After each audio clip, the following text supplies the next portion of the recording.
Hi hello అందరికీ నమస్తే. Good morning friends. అందరూ ఎలా ఉన్నారు? బాగున్నారా? నేనైతే చాలా బాగున్నాను ఫ్రెండ్స్. మీరు కూడా చాలా చాలా బాగుండాలని భగవంతుడిని మనస్ఫూర్తిగా అయితే కోరుకుంటున్నాను ఫ్రెండ్స్. ఈరోజు నేను బ్రేక్ఫాస్ట్లోకి వచ్చేసి దిబ్బ రొట్టెలు అయితే చేశాను ఫ్రెండ్స్. చక్కగా దిబ్బ రొట్టెలు జీలకర్ర వేసి, దీనిలో ఏమీ వేయలేదండి. ఉల్లిపాయలు, పచ్చిమిర్చి అటువంటి ఏమి, సింపుల్గా పిల్లలకి లంచ్ బాక్స్లోకి రోజు ఇడ్లీయే కాకుండా, ఇడ్లీ పెడితే అసలు ఇష్టంగా చాలామంది అయితే తినరు కదండి పిల్లలు.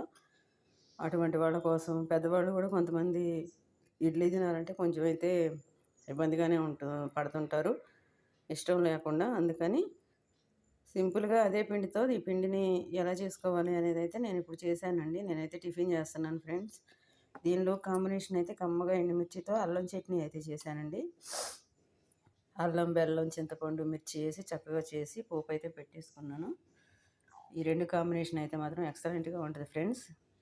ఇది ఫుల్ వీడియో కావాలంటే నేను మన ఛానల్లో అయితే అప్లోడ్ చేస్తాను, చూడండి తప్పకుండా. మీరు కూడా చేసుకొని తిని ఎంజాయ్ చేయండి ఫ్రెండ్స్. నేనైతే టిఫిన్ చేస్తున్నాను. నా వీడియో అయితే మీకు నచ్చిందని అనుకున్నాను ఫ్రెండ్స్. వీడియో నచ్చితే లైక్ చేయండి, షేర్ చేయండి, సబ్స్క్రైబ్ చేసుకోండి ఫ్రెండ్స్.